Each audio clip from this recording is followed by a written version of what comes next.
Welcome, everyone, to the Entertainment Buffet podcast. I'm your host, Brandon Prosek, and we have a very special guest today. Thank you so much for joining us, Maddie. Maddie, how you doing today?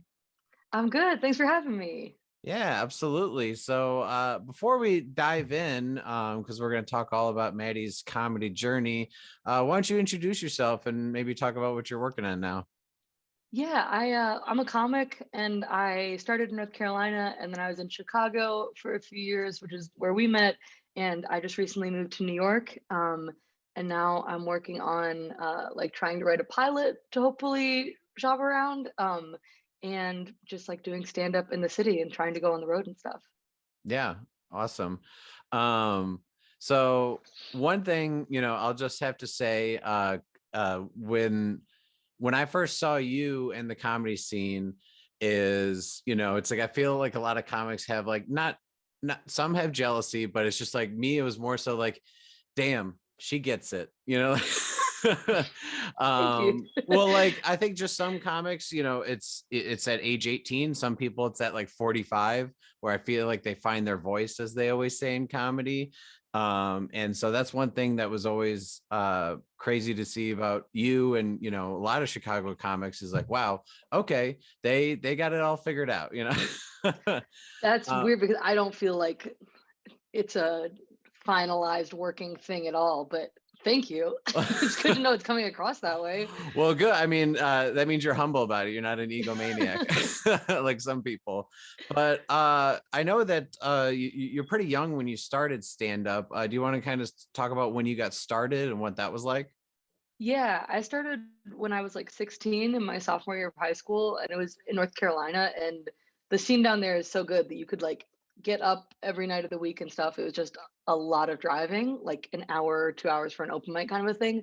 Um, but yeah, it was really cool to like. I'm glad I started in high school. I feel like it gave me like, I don't know, you get like a few years to like fuck around, and now that I'm out of college, I'm like, oh, there's actually pressure on like I need to make money and like tangible things need to happen. Where like the whole time I've been doing comedy, I've kind of just been like, this is fun. Like, let's see what happens. And so I'm glad I got that little like, insulated bubble to do it with or do it Yeah. in. Yeah. So how long were you when was it college, around 18 when you moved from North Carolina to Chicago?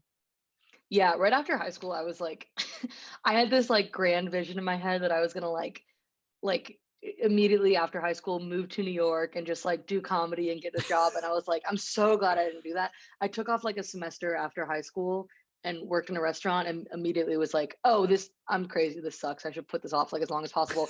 And so I went to college in Chicago and very glad I did that. I think I would have been really miserable if I had just like tried to dive headfirst into it. But yeah, For I came to sure. Chicago because I was like in college. Yeah. And you went to Columbia, right? Mhm. So what did you technically study there? Was it comedy? No, I did not do the comedy major. That is all I will say about that. Uh, no comment.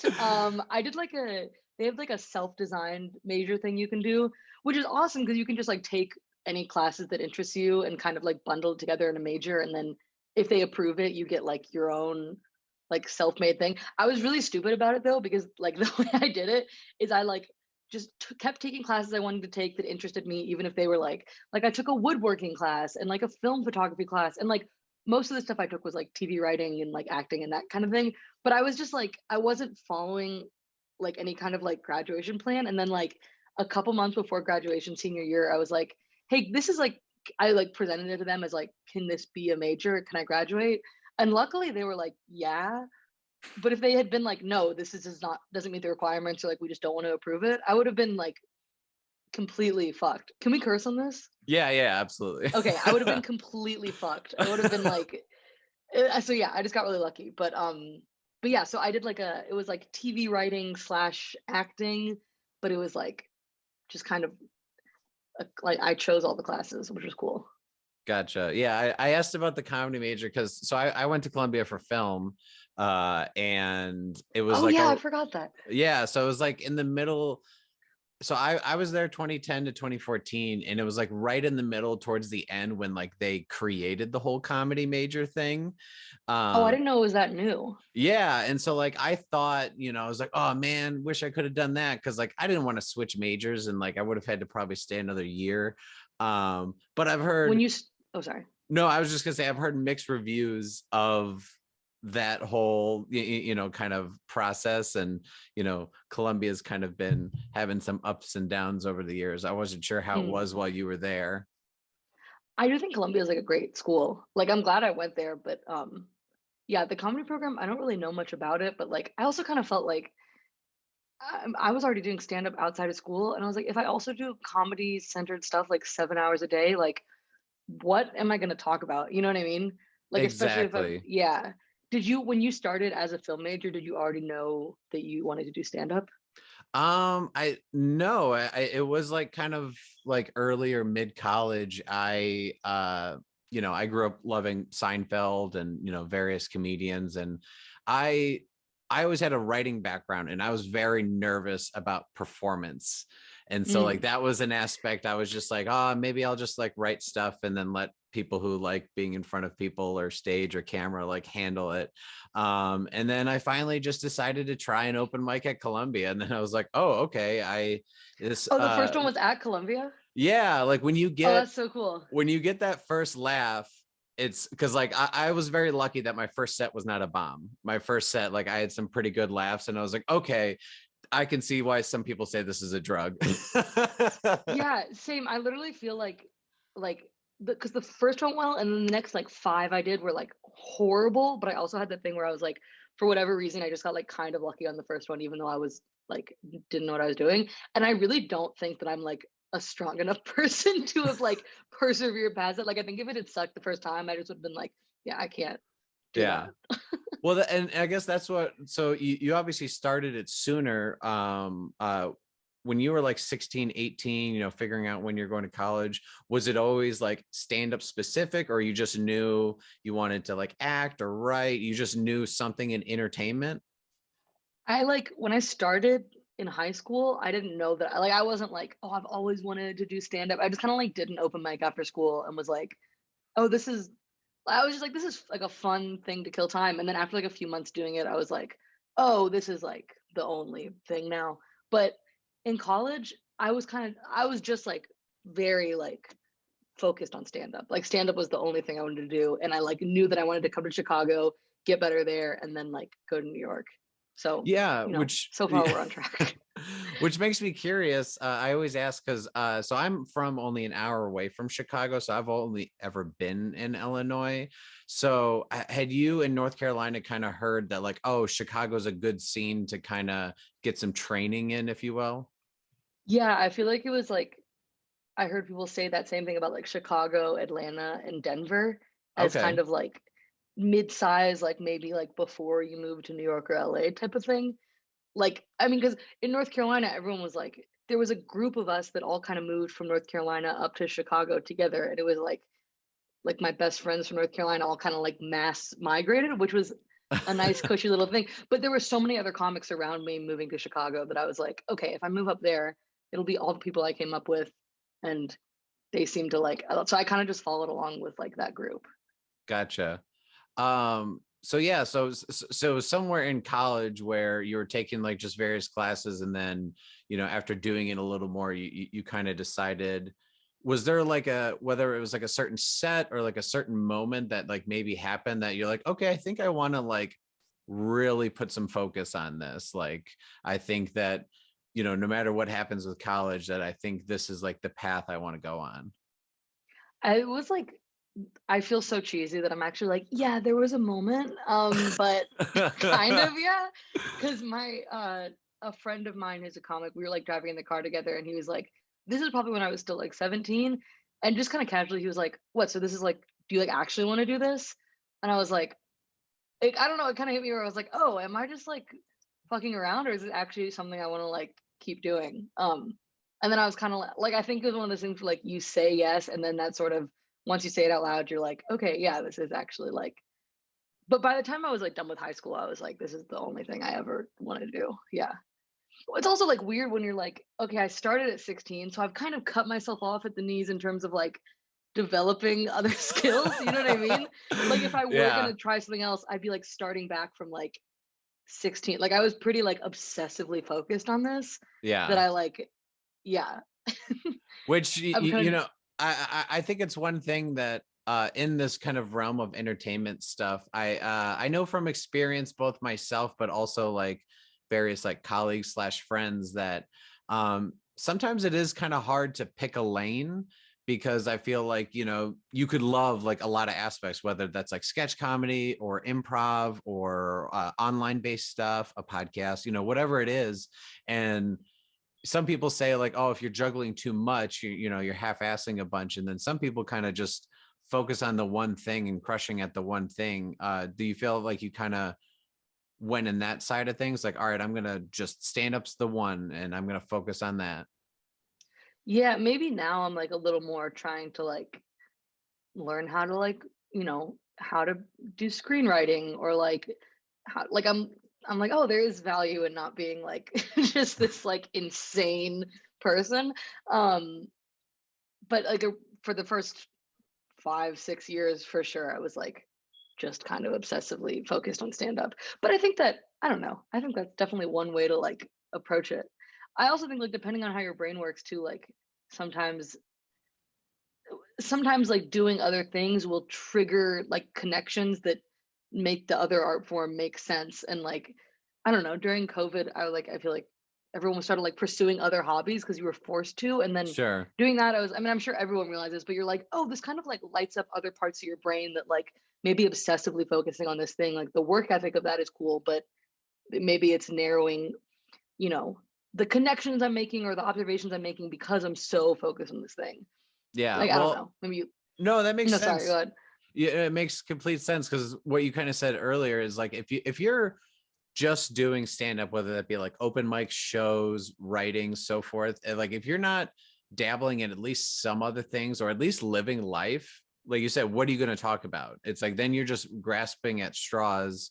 I think by, you know, even if it's something that's just kind of a hobby on the side, I think it could be very helpful to kind of, you know, remove yourself from it and then be able to work on it. Because I think you've probably seen in various, you know, comedy scenes that I think some people can be very, you know, like, oh, the grind. And, you know, like we need to be obsessive Yeah, about this. Like and there's they've been doing nothing it for else 10 that years, but matters. then every bit starts with like, I was at this show the other night, and I was like, nobody like talk about something in the world, Yes. please. Yeah. Or Yeah, they'll use like comedian lingo or jargon that mainly comedians or comedian insider fans use, and I'm yeah. like, they don't know what that is. Or like That's you, so funny. yeah, or they'll like, and it sounds like I'm just roasting other comedians, but it's like, I don't know, they'll be like very self-deprecating and they'll like say like, oh well, the setup and the this and the that, and I'm like, who are you talking to? Like, are you just talking to the comedians It in the just room? Yeah, it becomes like mentally incestuous where you're like, oh, this is like an inbred, like you need some other sort of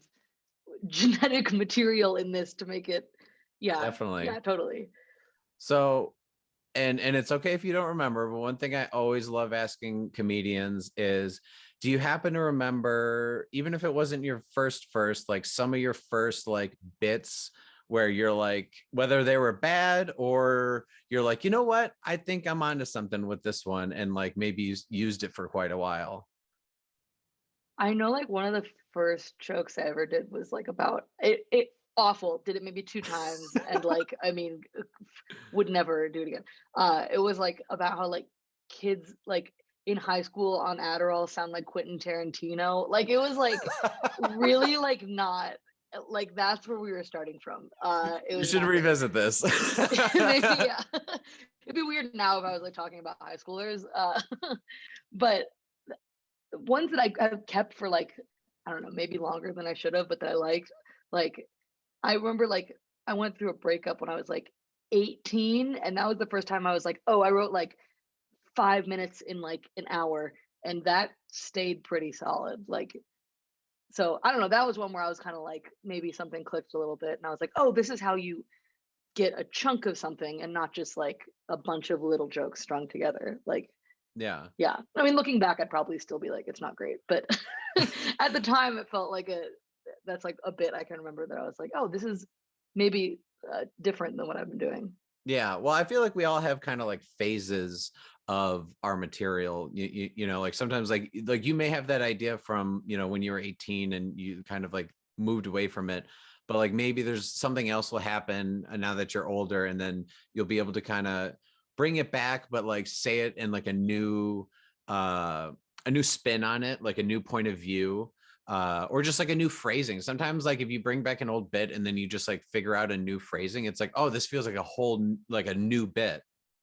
Totally. I feel like too, if you revisit a bit like 6 months or a year or 2 years later, especially if it's just like, not looking at the whole thing written out, but just the abbreviation of it, like in a set list, and then you try to do it again, it's like by virtue of only remembering the really important or punchy parts, like I feel like doing it on stage from memory can sort of cut the fat because you just naturally forget all the parts that were unnecessary. Like sometimes I've like tried to do a joke from like a year ago from memory, and I'm like, oh, this is actually a way tighter, more interesting version of it. Okay. So I don't Now, going know. along with your process there, because like every comedian has, you know, whether it's people, you know, our age or like older comedians looking back at like the earlier days, do you have like a process as far as like, were you hitting up mics a lot and just like workshopping stuff, or do you do a lot of like writing and just like practicing it on your own, or like maybe just in front of friends before you even bring it to an open mic? I was trying to do, especially like when I started, I was doing both, like for sure, like writing a bunch and then doing open mics. Like I was very much the like, you have to do an open mic every single night or it's never gonna work. Uh, And now I'm like, for better or worse, have maybe backed off of that a little bit. I think also COVID too. I'm like, well, going back to that like pace of things. I'm trying to get there, but it feels exhausting now. Um, but yeah, I don't know. I guess a little bit of both, ideally. I mean, what about you? Do you have like a preferred? Well, I think you brought up a good point, you know, because obviously we're recording this beginning of 2022. COVID's been around for a bit. I took a solid, like, it was like 17, 18 months away from stand up, because the way I looked at it was stand up doesn't have an off season, you know, and it's like, when are we going to have like an Yeah, excuse to take a break? Because like we always, like you said, have that pressure. You either got to go out all night or you got to go network, like whatever it may be. And with, you know, things being closed for a bit and so forth, I was like, you know what, I'm going to step back and like work on some other writing, and then hopefully when I come back I can just like feel refreshed.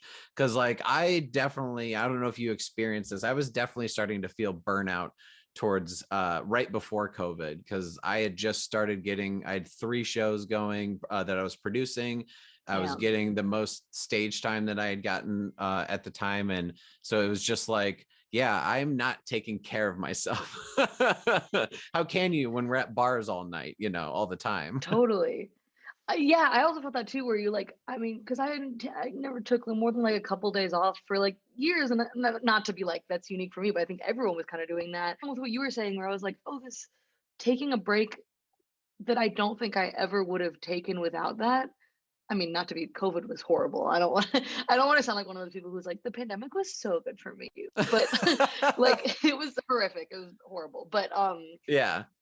But taking a break from it, you're like, oh, I haven't like, I don't know. I feel like it kind of forces you to like look inward. I mean, I'm probably not breaking any new ground here, but like, I don't know, like develop yourself in a person as a person in a way that you can't when you're constantly getting feedback from other people. Like it really forces you to have a sort of internal metric for who you are outside of that. If that makes Yeah. sense. I don't No, know. I it does. And that's why honestly, like when I was slowly coming back like this summer, uh it was something that I used to do, and then I took a big break from, because I was, you know, like you said, trying to go out every night. Um, Now that I was being more selective on going out in general, I found myself actually saying my bits out loud to no one, and then maybe just my partner or maybe just a friend in like an audio message on the phone. And because it's crazy how just saying it out loud to yourself, you'll realize, oh wait, that doesn't work, you know. And I think Yeah. so often, because you hear on comedy interviews where like comedians like, oh, I do the writing on stage, you know, like I just go up there and I talk about a subject, and I'm like, but that doesn't work for everyone, you know. And I think Yeah. everyone tries to embrace that, like, well, if I go every night and I just practice, like it'll eventually happen. It's like, yeah, but if you don't know what you're practicing and I think I that's also what was, I was like, I'm not good at improv, so like why am I just trying to say stuff when like that's not my strength, you know. I also feel like, I mean, now there's it, like you said, like just depending on style, like comics who do that and comics who don't. But like, I also think there's a thing of like, you know, what they say about like learning a language where, you know, there's a thing where at first you're, let's say like you're learning French, you hear the French, and then you have to actively translate it in your head, and or like you think, sorry, I said that wrong. You think something in English, you have to actively translate it in your head and then say it. But then when you really become fluent, like the thoughts are already in that language. It's like totally seamless. And I feel Mhm. like when you watch comics who do it for like 20 years, when they really like live and breathe it, it's like it's that fluid, like they just think in it, so it's immediately there. But like, I don't know, at least for me, I feel like I'm like I have to like sit down and actively translate it, because the thought I have of like, oh, there's something funny in that, and it actually being funny is like a clunky, very conscious like process, where I feel like you watch people who are like so experienced and they just like, I mean, that sounds cheesy, but like speak in comedy, you know, like you, Yeah, everything that comes out of their mouth in is like already in a joke. definitely. Yeah, and I think it's just something that COVID forcing us to be home, it just at least for me, trying to be, you know, socially distant as I can, it was like, all right, I'm gonna be more strategic when I go out and like prepare more, so that, because if I just go out and just wing it, then I'll probably like get home and be like, well, was that worth the risk of getting COVID? You Yeah, know? yeah. Like now it's like, okay, I want to like hopefully leave wherever I am and go like, okay, not that it was necessarily worth the risk, but like I'm happy I went out. That's Uh so interesting. but yeah, so as far as you know, we were talking a little bit about your writing. So are you actually writing like word for word and then you're gonna try to like recite that on stage, or do you just write bullet points? I like maybe like when I'm thinking of it, like freehand write it all out word for word, but usually I just have like bullet points, because like also like going off the bullet points, and I don't know, maybe like trying different phrasing of the same like idea on stage. Like, yeah, I'm definitely more like a bullet points person, I think.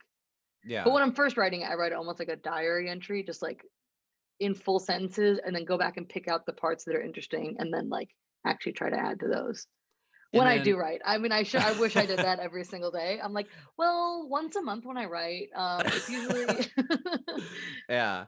So would you say like once you kind of feel, because I mean, honestly, I think it feels like bits are never actually done. You know, they say that about writing, like it's never actually done. It's just the best you can make it. Um, so once you feel like you have it at a spot, is it feel like you say it the exact same way every time, like almost like it is like you're reciting lines, or is it there's still minor changes and minor tweaks depending? actually that's like really interesting with what we were talking about of like not returning to that like every single day pace. Is I notice like if I have more time in between sets, like if I take a day or two off, when I do the same bit, I'm not as like rigid and word for word in it. I like will try it a slightly different way in like a good way. Like Hmm. I like that. So I don't know. I'm trying to get better about like changing it more in the moment in a way that feels natural, instead of like rigidly sticking to something, even if it's bombing, and being like, but this is how it was written. It's like that does why, you know? Yeah. Yeah. So I think I'm like hopefully getting better at that. But that's scary too, because I'm like, I don't know. What if I what if I totally just throw it off? Like, I don't know. Yeah, I mean, I personally, I feel like once I get a bit like with the wording that I like I have to say it that way, because I'm so bad at speaking kind of off the cuff on stage that I start saying or like a lot more, because I'm like Oh my thinking God. in my head about what I'm saying. And I'll never forget, it was one of my more recent shows that I was like, man, I think I did pretty well. And my partner, who she's great about constructive criticism. It may sound like criticism to some, but I'm like, no, it's better than people just saying like, yeah, it was good. It's like, I'm not going to learn then. She's like, you said a lot. And I like watched it back. I was like, oh my God, I did. I didn't realize I was doing that, but it's because I was trying something I hadn't really said before. And so I guess that's just me. I'm like, I need to know the wording and pretty strictly stick to it. Cause like, I'm not as clear a talker, I think, as some comedians are, who are like more natural performers. I only put my hands over my face because I do the exact same thing. And when I've like gone back and listened to sets, one that I do all the time is I go, I don't know, and like this like growly like, and I'm like, what are you doing? It like drives me crazy that I do that, and I don't even. I think it's like the gears are turning. Let me fill the Yeah. space thing, but it's like, oh, I would love to just have the confidence to like sit in silence on stage for a Right. second and not be like feverishly tap dancing and like don't leave. It's like you can calm down. They're there. They're at the show. Like you know what I mean? It's like Right. me saying like, oh, it's like don't go. I Yeah, promise I have more. And it's like I don't know. I feel like it's an anxiety thing a little bit for me of like if there's a definitely. second of silence, then like what would Well, happen? because a second of silence on stage could be a second, but feels like 30 seconds. You know, it just feels like time is like slow, but also fast at the same time. It's very weird.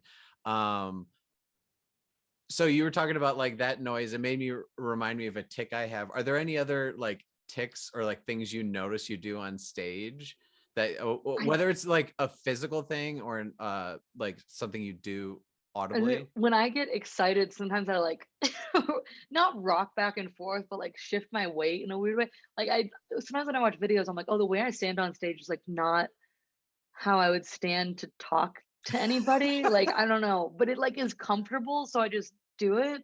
Like I've kind of just leaned into like I love wearing like huge baggy t-shirts on stage, and for whatever reason, it makes me like not think about like being overanalyzed by the audience. So I'm like, okay, fuck it, who cares? If that's what makes me comfortable, like I'll wear it because I know I'll like perform better if I am like comfortable, even if I look like I don't know, even if it looks weird. So like the standing weird, like I don't know that I'm necessarily going to change that, but I do notice it when I watch it, where I'm like just kind of like shifting my weight in a weird way. That's like I think it's me being like energetic a little bit. It's like, but it's not. It looks very weird. I think, but you know, I don't know. Or But also I we're also might look normal. overanalyzing ourselves, you know, Yeah, whereas like people are seeing us once and then, you know, they're not thinking about that.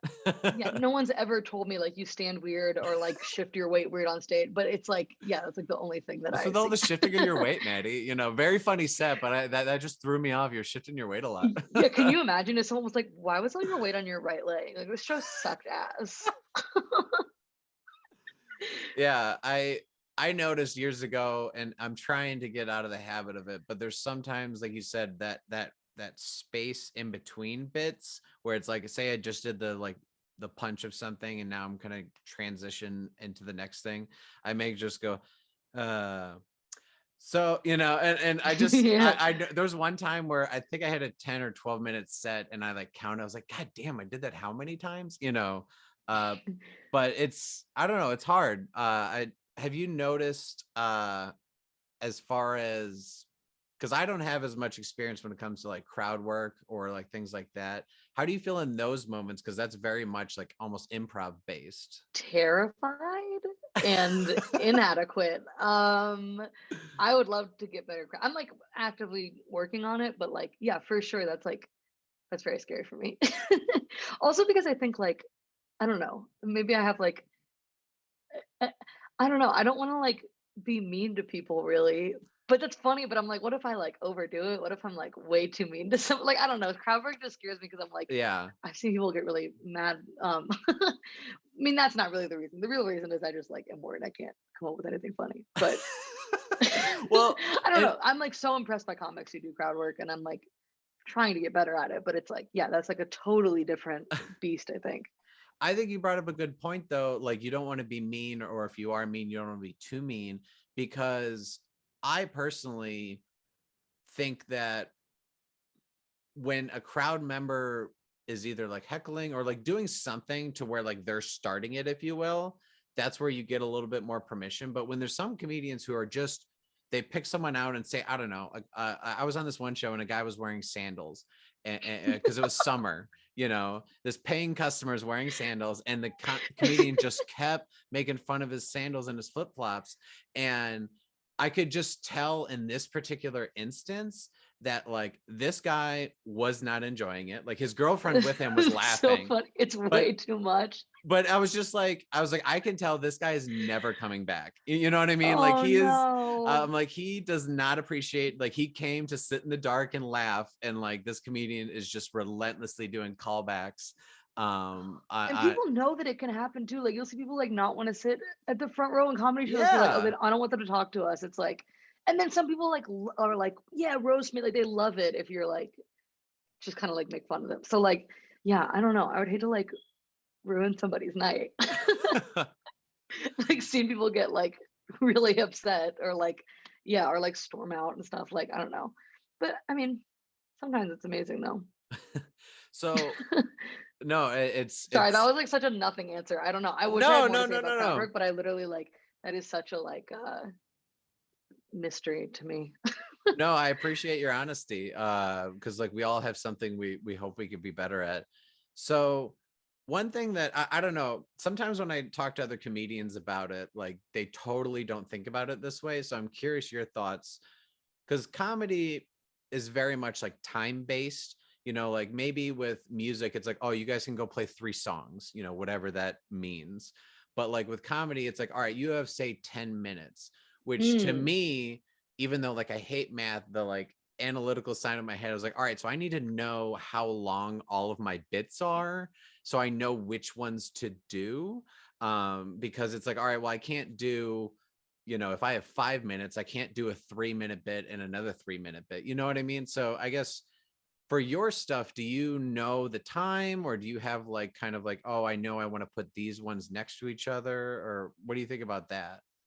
That's so interesting. I hadn't really thought about that the way that you said it, but it really does. It gives you like a kind of like more like visceral like sense of time. Like you get to like really like know what 10 minutes feels like. Like I don't know. I feel like if I not that I'm like that's some superpower. Like most people like are like, yeah, 10 minutes, I get it. But it's like I don't but you do get really used to like, oh, I know immediately like this is within 30 seconds of 10 minutes or whatever. So I don't know. I don't know like like I couldn't write down like how much each bit like how much time each bit is. I don't know that I know that off the top of my head, but I definitely know like what a 5 minute set looks like or what a 10 or 20 minute set looks like.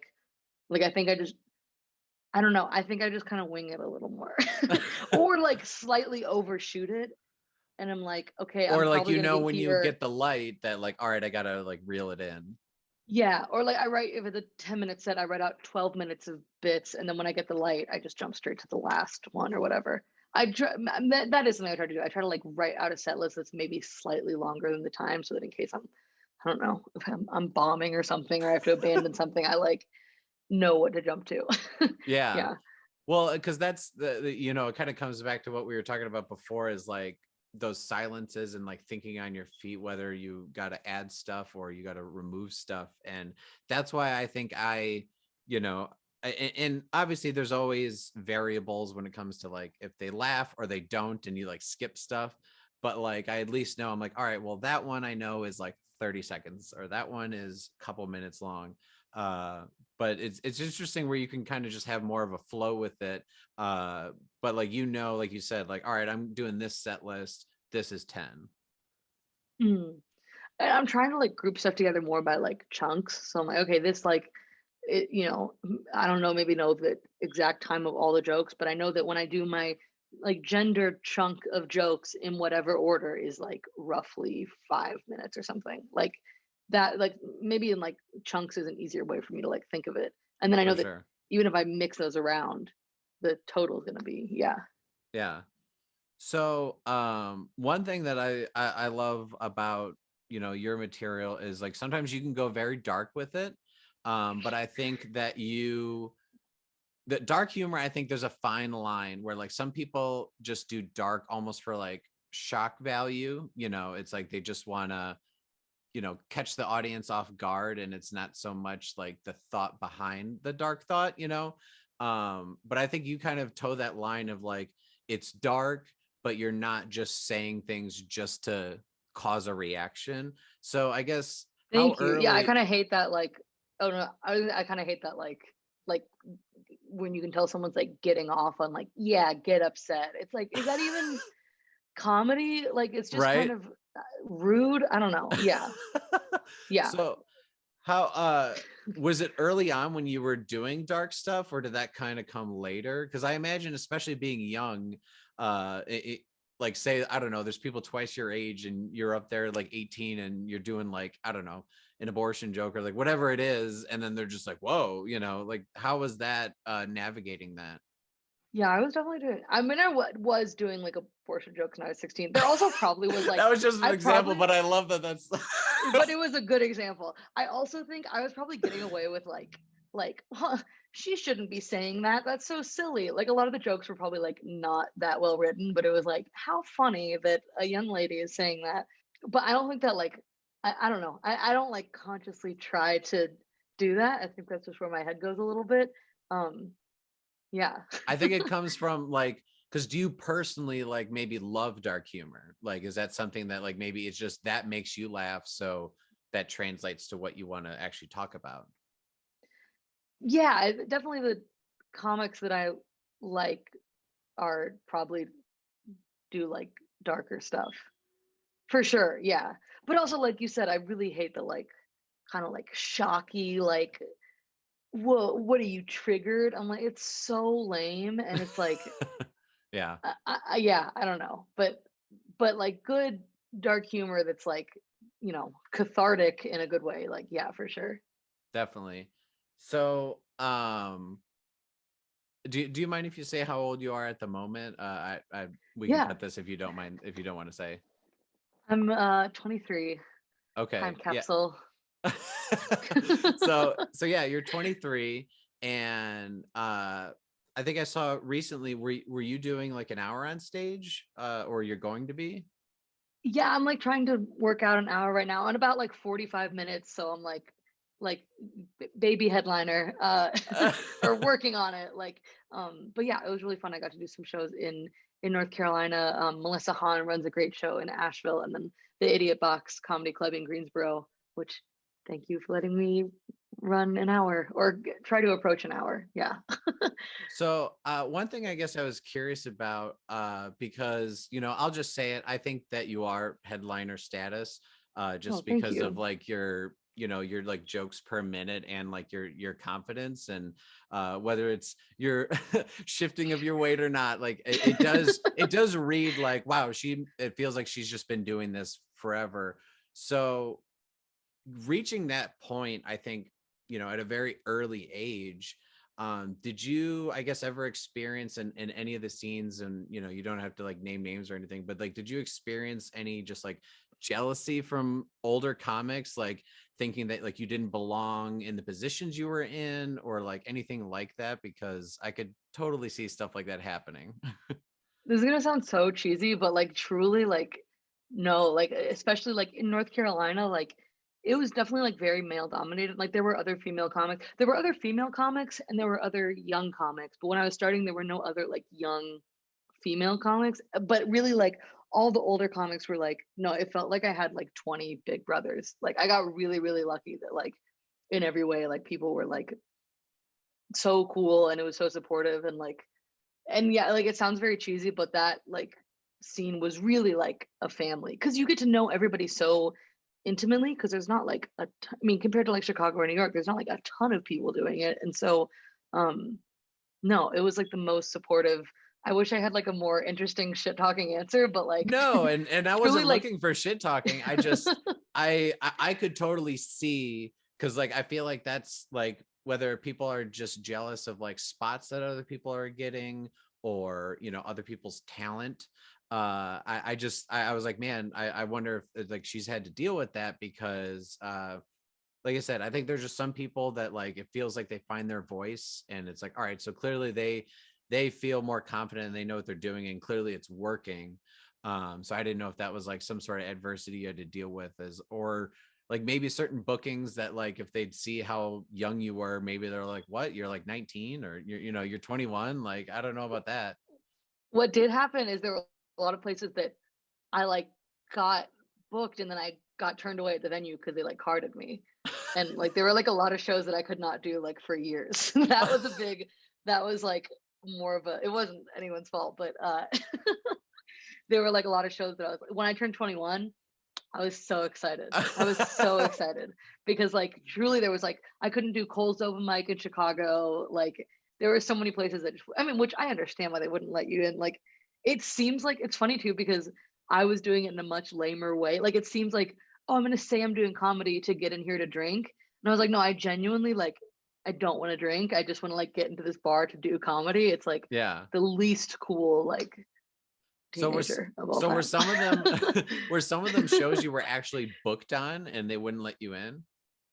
Yeah, I remember and there was some show in like Boulder, Colorado that like my friend you know Carly Kane and I like went on this like whatever comedy road trip and we were out there and I was like, yeah, I can't do this one because the bar like wouldn't let them. Which again, I totally understand, but yeah, it was pretty funny. Like, where you can't be like, actually I'm a comedian. They're like, yeah, we don't care. We're not gonna lose our liquor license. So you can like do a tight five. Like it's not on the table. Yeah. Do you know when it was kind of like in your journey that like you started feeling more comfortable with longer time, whether it's like, because like in Chicago, I'll just say it feels like there's a lot of shows or showcases that you're kind of pigeonholed into like the 5 to 10 range. And then there's like this bubble before like you can start getting like 15 and like longer, you know. Yeah. I feel So like I that's guess oh sorry, go ahead. when did oh I was just gonna say when did that happen? Like where you kind of like bridge that gap and like what was that process like? I think that's like partially a function of it being a bigger city too, because like I feel like that's one of the advantages of like starting in a smaller scene is like I probably did my first 20-minute set like when I was still in high school, like Wow. maybe like 2 years in, which I was like definitely not ready for. Like it wasn't like a I have 20, but like I think it was really good to like have like a, you know, sort of low key space to like stretch out and know what that feels like. And you do it. It was cool to get to do it before I was ready. So that by the time it actually came, I was like, I at least know what 20 minutes feels like physically to do that. Like, I think that's helpful. Yeah. Yeah. So I don't know, but yeah, I definitely got to try that before I was ready. Nice. So you talked about you know, you did like a road trip and you've kind of, you know, probably performed sort of little all over. What was it like whether in like smaller cities or states that don't have like a big, you know, city? Like what was it like at kind of those shows? Because I'm sure you got to do more time and I'm sure it's they're not used to like in Chicago, you can go almost like any neighborhood probably has like 3 shows going, you know, like it's just everywhere. Whereas like some Yeah. places it's like we have one comedy club and that's the only place you can go see comedy. I sort of think it's like better audiences too, because it's like if you're the only show in town, it's not like, okay, I'm gonna go somewhere else. I mean, not to like paint everywhere that's not a city as like, yeah, they literally don't have any culture. So like we're so grateful. It's like, okay, they're like there's like movie theaters and stuff. Like obviously there's like stuff going on. But Sure. I do kind of think like you like I don't know, like I've done like shows before where people were like, oh, thank you for coming here. Like we don't get a lot of comedy. And it's like, I don't know, yeah, you forget that like if nobody puts it on, it just doesn't happen. So for sure, like, yeah, Okay. that maybe was not the most eloquent way to say that, but but I also feel like those are like sometimes more fun shows too, because yeah, like you do get to stretch your legs. You're like one of the most fun shows we did on the whole thing was like at a bar called Panic Bar in Nebraska, I think, Omaha, Nebraska, and it Okay. was like a small room, and it was like, but it was really cool because it was like you kind of are the main event, which is like a fun, weird, maybe responsibility is too heavy a word, but it feels weird to be like, oh, people are really here for this. I'm not kind of just like a invisible person in a string of like, For sure. 15 people on the show. Like that's a weird feeling. Yeah. I hope that doesn't sound like way too like No, no, no. congratulatory or anything, No, no, but yeah. no. So was it it was just this last year that you moved to New York. I'm trying to remember because like this Yeah, last two like years, it's like, what is time? yeah, it's very I don't even know. I graduated college in the spring and I've been in New York for like 5 months now. I moved here in like August, I think. Okay. Yeah. So, was it kind of like you felt like, all right, not that like, not that like you did all you could do in Chicago, but I guess what was the thought that like this was kind of the time to go out there, opposed to like LA or, staying in Chicago? I knew I wanted to go to New York because I was like, it just seems like you can get so much more stage time per night because it's just so dense. Um, and I already was kind of like, okay, I've graduated college, so I can sort of do this. And I had gone out to New York on a couple of trips and I'd gotten some shows there and just felt like, okay, if I get here, I have like a little bit of a foot in the door and it's not as scary as I thought. And it was just like, and my manager is out here. I mean, that was maybe the biggest part is my manager that I got in college is based in New York. And it just kind of seemed like it just kind of seemed like the time to go. Yeah. So, you said it was a few years ago that you got your manager? Yeah, it was some time while I was still in college. I don't remember the year exactly. Okay. Maybe like And junior or senior year. did they see you at a show, or what, how did you get in touch with them? It was kind of like a right place, right time with an agent who then was friends with my manager who passed my name along. And there was sort of a daisy chain of like, hey, I've heard your name. I'd love to meet you. Gotcha. Yeah. And then I think came to a show and I had some writing samples and stuff like that. And she's awesome. I mean, yeah, that's like truly a game changer. She's great. Awesome. So, one thing that definitely want to talk about, very exciting, within the last year, is you were in Just for Laughs. Um, Yay! yeah, which for the any of the listeners who aren't, comedy nerds or comedians themselves, this is a festival in Montreal that is just the comedy mecca, like a lot of people call it. And they have specifically like a new faces showcase where there's a lot of comedians that you probably know by name now who kind of got their breakout moments in the new faces showcase. And it's like something that it's what, like about 20 of you selected, is that how many, That something sounds like, right. Yeah. yeah, it's about 20 so people from around the country get selected. And most of the crowd, it's like, I think they say like half the crowd is like representation or industry, and then the other half is like audience. So it's very much like a gigantic audition in front of like, is it like 800, 1,000 people, something like that? Well, I had a weird experience with it because I did it because of COVID. We weren't in Montreal actually. It Oh, was like okay. so this year New Faces was in LA. Oh, So gotcha. Okay. we were in LA and it was at the Dynasty Typewriter, which I think compared to the typical New Faces theater is like a much more intimate, like smaller venue, which was great though. I mean, it was cool.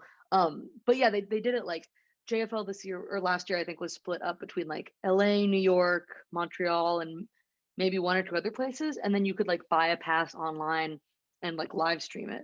But I think the really cool thing about that is that they filmed all of our New Faces sets and it was on their YouTube. So like we walked away with like a clip of our New Faces set, which I don't think people usually got before Mhm. that. And it's like that was like really cool to walk away with. So like I don't know, I'm kind of like I don't mind having gotten it on the COVID year. It was pretty cool. So, do you want to talk about what was the audition process like? Because I think they did hold some auditions in Chicago, right? It blurs together a little bit because I had auditioned for a couple of years, but I think I auditioned at the Laugh Factory. Okay. Yeah, and it was I don't know. I tried to change up the set from the year before, but I no, it wasn't Laugh Factory, and it was like a 5 minute set, I think. And I Okay. think it was almost exactly the same set I did at the festival, Okay. which I And don't know if that's how people did it. Maybe that's really uncreative of me, but no, I mean, and I commend you and everyone who I got to see their clips of, because like, I don't know, I get terrified by 5 minute sets because it's like I feel like, and I know it's something we're supposed to be like used to, but like I feel like you got to get right in, get some laughs, and then like it feels like before you know it, you should be wrapping up.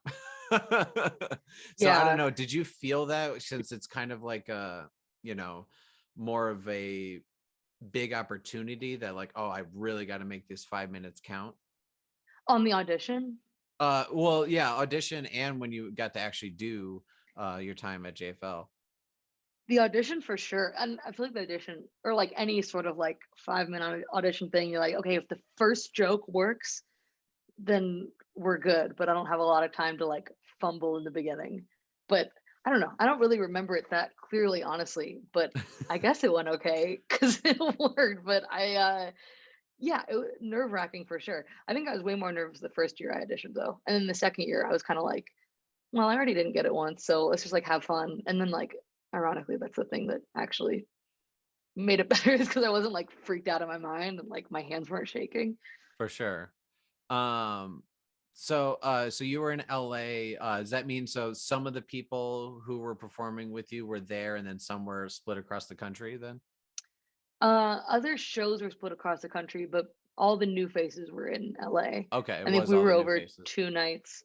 Yeah, new faces like stand up was two different shows, and I think there's also like new faces characters and new faces something else. Digital creators maybe. There's like other the new faces I know is more than just like the straight stand-ups, but I forget what else it is. I was a little bit like nervous out of my mind shitting my pants, so I didn't take a great inventory of everything else that was going on. Understandable. Yeah, but I mean, hey, you got there and I, you know, personally from seeing your clip, I think you did great. Oh, Now that thank it's you. kind of over and some time has passed and like you can kind of reflect on it. Is there different do you I don't want to say do you just wish you did things different, but like what's it like now that it's like it's over, you can kind of like, all right, I'm not nervous about it because it's done and it happened. I'll milk the shit out of it to get on bar shows is what I've that is the most retrospective action I've taken. But for someone who like overanalyzes and is incredibly anxious, I'm actually like very happy with it. It's like maybe one of the few things I've ever done in my life where I'm like, no, I'm actually like that. That was pretty good. It was just like fun and it was a cool experience and it was like something I thought about for a long time and like I don't know, yeah, actually like very rare for me to be like just chill about it, but it was just really fun. Awesome. Well, so now you're like you said, you're kind of working on your 45 hour or so. Does that mean probably we'll just say in the next year or two, you're kind of looking to either record an album or maybe film some sort of special or what's like the do you have like a like, oh, that's like my dream next step soon? Mm. I don't know. I'm not really in any rush to where my head's at kind of right now is just like wanting to like go on the road and like run it as many times as I can. And I feel like right now it's like, okay, I can do 45, but it's not like a 45 that I would want to like immortalize yet. So I'm like, I haven't even thought that far down the line. I'm like, I just want to like be able to like headline on the road and like do shows and then hopefully I'll know when it's like done to like when I'm so sick of it that I like can't stand to do it anymore is probably when I'll be like, all right, let's put this in some sort of actual form and let it go, but definitely not there yet. Yeah. Yeah. Well, I guess because, you know, to build up that much time, there's got to be stuff that you've been doing either like since college or at least even if it's only a couple years old, like you've been doing it a lot. So like what's that like, you know, cuz I mean, I've really only been focusing on stand up for a few years and there were times where I'm like I got to stop saying that bit. Like Dude, and you know what's so weird too is there were bits that I had like thrown away because I was like, oh, I wrote that when I was younger and this like sucks. And then when I was like trying to fill 45, I was like, okay, let me like revisit some of them. And some of them I was actually like, oh, this is like, I like this. Like I'll fold this back in or like I have a new take on it now. So like, yeah, it was weird to like go back and see things that I wrote like as a way younger person. And the gap of like who you are between like 16 and 23 is like pretty radically different. Oh, So for to like sure. go through a notebook I wrote when I was 16 is like mortifying, but I guess like sort of like morbidly interesting. For sure. Um, yeah. So being on the road and so forth, as far as like the headlining goes, do you have other favorite shows that like come to mind that you're like, oh wow, like that experience, that was like, I want to come back there at some point, like because like that show or that venue, whether it's a club or whatever, was just like so memorable in some way. The Idiot Box in Greensboro is like one of the coolest places in the world. That comedy club is so cool. And there's like a really cool upstairs room at Goodnight's Comedy Club in Raleigh that sort of like newer headliners will work at, and I definitely would love to. I've co-headlined that before. I've never like properly like done like a like a headlining set there. Um, but yeah, Chris Kettler is this guy. I don't know if you know him. He's in Ohio. He runs these like he ran these like great like independent rooms, and now he just started his own comedy club. Um, Okay. so I'm hoping to go there. There's also like the I don't know, like I know I'm not like at any point to like I mean I just don't have the following to like play clubs or anything like that. But all these like little rooms around the country are like my like daydream is like getting a van and like converting it and then like going around the country to like a bunch of like B and C rooms and like figuring out an hour until I like really have it. Which that'll probably happen without the van, maybe in like a just like a normal car with an air mattress in the back. Yeah. What was like either your biggest bomb or just like craziest comedy like stage incident, like whether it was like, I don't know, someone got thrown out, or like do you have any stories that come to mind, you're like, that was why, how did that happen? I I think I can like safely kind of talk shit about this because I don't think I'll ever go back again. There's this comedy club in North Carolina that's like it's in a strip mall across from a cornfield. It's like the maybe saddest place in America. It's like it's really like not a good vibe. And I've only been there once, maybe twice, and there was like three people, and it was a dad and his two daughters, and they were like eating steak in the front row. The room only sat like maybe 20 people. It wasn't like a big task to fill in. Yeah. But that, I mean, it was just like the posters were kind of like falling off the wall. It was like sad. That's like the one time where I was like, oh, this is not, How was the this is crowd? just sad. They hated it. They hated it so much. And you couldn't do sex jokes because it was like a family. Like they were all just like, I don't want to, nobody wants to laugh at that in front of someone they're related to. Like it was so weird. That was maybe the worst show I've ever done. Yeah, that was probably up there. For sure. So I'm curious, what is because obviously you have friends in comedy, but we all have, as some of us say, like normal friends. What do your friends or family think of like your stand-up? Like are do they enjoy seeing it, or do you not invite them as much because you're like, yeah, I don't want them to hear that? My parents are kind of like grossly supportive and like in a like I mean Grossly it's like so supportive. sweet. You know what I mean? In a way where I'm like, oh, I like cringe to even say. I'm like, no, they're actually like really sweet. My mom like drove me to open mics. Like there's no like cool story behind it. I'm like, they're You're so like sweet. They've sad like that they're sad there's not some tragic origin story that brought you to stand up. You're like, yeah, they're nice, I guess. I feel like comics are like, oh fuck you, but I'm like, no, they've like legit like given me tags on jokes before they like know my set. Like they're like so like it's so cute. They're the coolest. No, they're like and they've like heard every like dirty joke. They would like come to shows in high school. Like it was probably also easier for them to get on board because it started as a hobby. I'm sure if you heard your kids say like I want to pursue comedy, it would have been like a little scary. But by the time I was like, hey, I'm really gonna try to do comedy, I've been doing it for like a while already. So not a while, but a while by like 18-year-old standards. So I think they were kind of like, okay, you're not just like pulling this totally out of thin air. But For no, sure. they're so cool and like yeah, they're like awesome and like friends are Again, I wish I had a more grueling, cool answer, but No, I it's mean, kind of really cool. I'm kind of in a similar boat that like my parents are supportive and but they're also like they understand. I say like I'm like I'll invite you to shows that like I really want you to come to. You know, it's like Mhm. I don't want you to just come to every show because you're either hearing the same stuff over and over or like, you know, I may know that, you know what, this indie show doesn't have the best reputation for being good. So if this is a sucky show, I don't want you to endure this also. Yeah. I'll definitely be really brutally honest with friends, like a high school friend who wants to come to a show. I'll be like, "This isn't the one. Come to this one." Like, you know what I mean? I'm like, I'm not gonna make you. Like, I'll make strangers do that. I'll be like, "Yeah, it's gonna be the best thing ever." But like, yeah, friends, I'll maybe be like, "Here's where you should if you're gonna spend money." But the only time I've maybe ever been like, "Oh my," like, ask my parents not to come is like when I was doing like the 45, I was like, "Okay, I don't want to. I just don't want to." I know I'm gonna like I don't want to think about you seeing this because I'll be in my head. I want to just like not worry about it. But no, they've come to everything and they've seen me do cum jokes and they're great about it. They're just the coolest.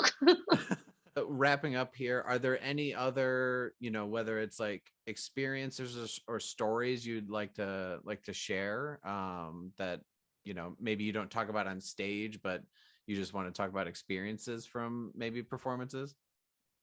um I kind of mentioned earlier, but that road trip that Carly Kane and I did was like I don't know, like one of the coolest things I've ever like gotten to do in my life. And it was easy. We just kind of like, reached out to people and built a bed in the back of this car that was like a platform, and then we were like sleeping in like national parks and stuff. And like I would love to do another like comedy road trip because it's such a cool way to like see the country and see like cool weird hidden parts of stuff like dive bars and like it's like going around the country and then also meeting like the coolest people in any given city, like or the weirdest, or I don't know, but like it's definitely like you're not just seeing like tourist sites. Like, so I would love to do another like comedy road trip for sure.